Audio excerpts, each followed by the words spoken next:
2 दिन पहले प्रशांत किशोर जी ने प्रेस कॉन्फ्रेंस में जो घोषणा की थी कि जन स्वराज के प्रत्याशियों 3 प्रत्याशियों को अप्रत्याशित ढंग से या तो नामांकन नहीं करने दिया गया या नामांकन करने के बाद विथड्रॉ करने के लिए मजबूर कर दिया गया। उससे संबंधित हम अपनी शिकायत चुनाव आयोग के सामने रखेंगे, ये घोषणा की गई थी। आज हम उसी कार्य के लिए चुनाव आयोग के दफ्तर में आए।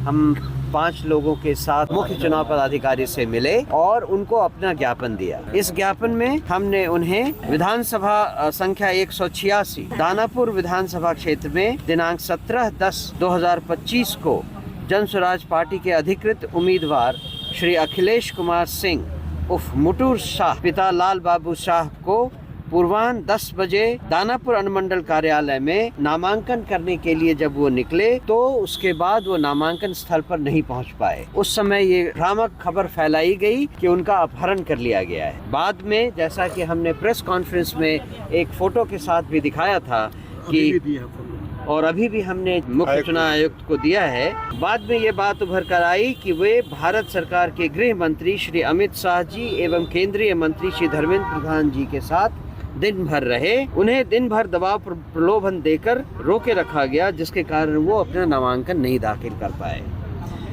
उसके बाद 17 तारीख को एक्चुअली पहले 16 तारीख को विधानसभा क्षेत्र 101 गोपालगंज विधानसभा क्षेत्र के लिए जन स्वराज पार्टी के अधिकृत उम्मीदवार डॉक्टर शशि शेखर सिन्हा ने दिनांक 16/10/2020 को अपना नामांकन किया तथा 18/10/2025 को स्क्रूटनी में उनका नाम वैध पाया गया और वो चुनाव प्रचार की तैयारी में लग गए।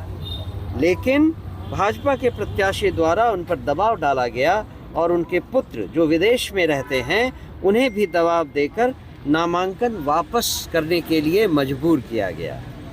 तीसरा इंसिडेंट विधानसभा संख्या 199 ब्रह्मपुर विधानसभा क्षेत्र में है, जहां पर जन स्वराज पार्टी के अधिकृत उम्मीदवार श्री सत्य प्रकाश तिवारी ने दिनांक 17/10/2025 को नामांकन किया तथा 18/10/2025 को स्क्रूटनी में उनका नाम वैध पाया गया।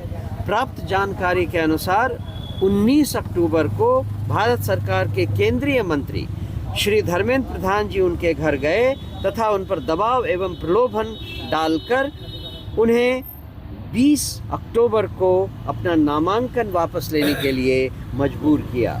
इन तीनों ही घटनाओं के ऊपर हमने रेलेवेंट फोटो भी जारी किया था प्रेस कॉन्फ्रेंस में, जिसकी एक कॉपी मुख्य चुनाव अधिकारी को दे दी गई है।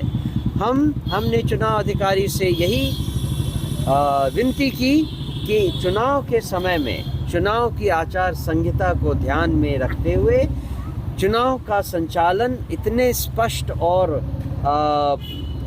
साफ ढंग से करवाया जाए जिससे कि जनता में चुनाव आयोग और चुनाव प्रक्रिया के प्रति आस्था बनी रहे और गणतंत्र सुरक्षित रहे।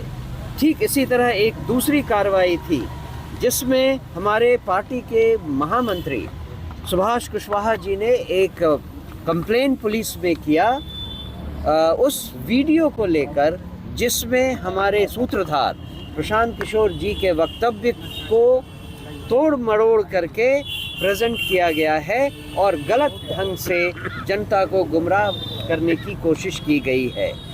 पुलिस ने हमारे कंप्लेंट के ऊपर एफआईआर करने से भी अभी तक इनकार कर दिया है।